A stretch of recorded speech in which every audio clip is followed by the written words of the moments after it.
அஸ்ஸலாமு அலைக்கும். நான் உங்கள் ஷிஃபா குக்கிங்லேருந்து பேசுகிறேன். இன்றைக்கி நம்ம என்ன ரெசிபி பார்க்க போகிறோன்னா, கத்திரிக்காய் வச்சு ஒரு சூப்பர் டேஸ்டியான வெரைட்டி ரைஸ் தான். இதுக்கு தேவையான பொருட்கள் என்னென்னு பார்க்கலாம்.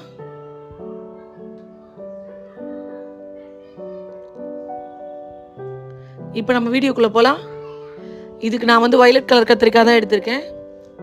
நல்ல பிஞ்சு கத்திரிக்காயை எடுத்துக்கோங்க. அப்போ தான் கத்திரிக்காய் சாதத்துக்கு நல்லாயிருக்கும்.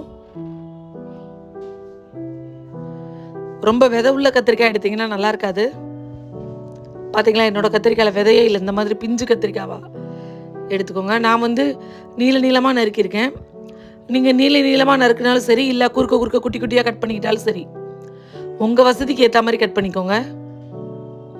இப்போ நான் எல்லா கத்திரிக்காயும் ரெடியாக கட் பண்ணி போட்டிருக்கேன் தண்ணியில்.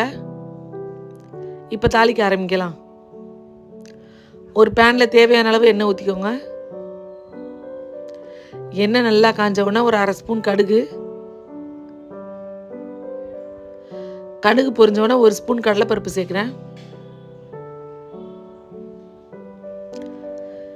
கடலைப்பருப்பு பொரிஞ்சிருச்சு. இப்போ ஒரு 10 பல்லு பூண்டை வந்து நான் தட்டி வச்சுருக்கேன், அதை இது கூட சேர்த்துட்றேன்.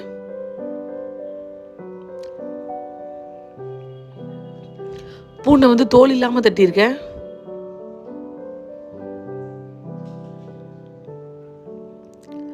அந்த பூண்டு கொஞ்சம் எண்ணெயில் ஃப்ரை ஆகட்டும்.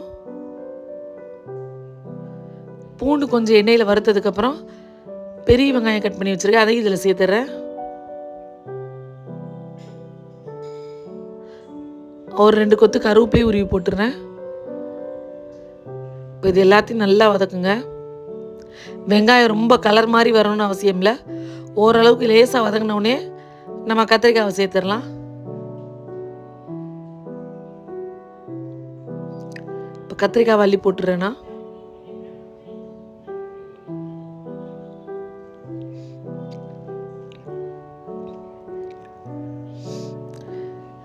இப்போ இதுக்கு மசாலா வந்து 1/4 ஸ்பூன் மஞ்சள் தூள்,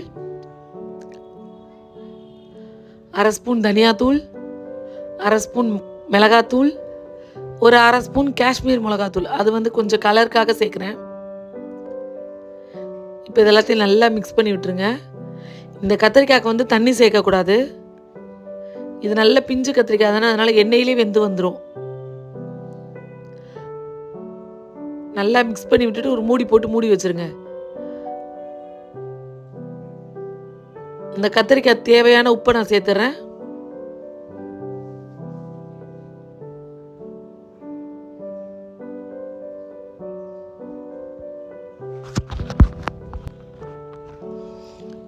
இப்போ நம்ம மூடி வச்சிடுறேன்.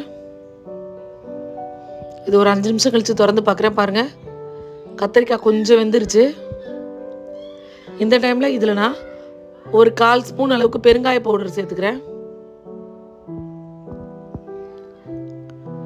பெருங்காயம் சேர்த்து நல்லா மிக்ஸ் பண்ணி விட்டுருங்க. இன்னொரு 5 நிமிஷம் மூடி வச்சிங்கன்னா கத்திரிக்காய் நல்லா வெந்து வந்துடும்.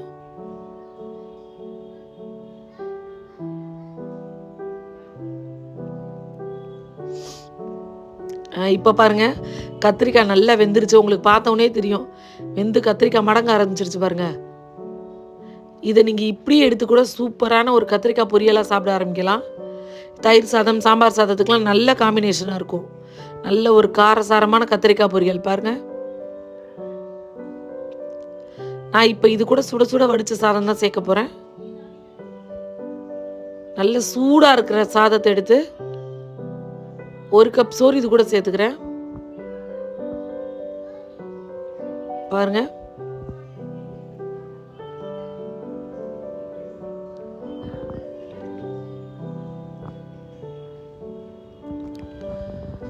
இப்போ இந்த சோறில் வந்து மசாலா எல்லா பக்கமும் ஒன்று சேர்ற மாதிரி நல்லா மிக்ஸ் பண்ணி விட்டுருங்க.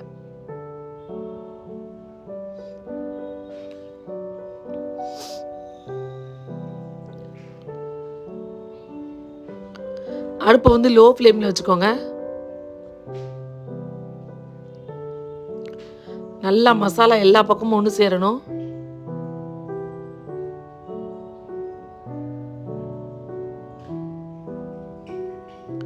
பாருங்க, இப்போ பாருங்க, நல்லா சோறில் மசாலா எல்லா பக்கமும் சேர்ந்துருச்சு. இப்போ கடைசியாக கொஞ்சம் கட் பண்ணி வச்சுருக்க கொத்தமல்லி சேர்த்துட்றேன்.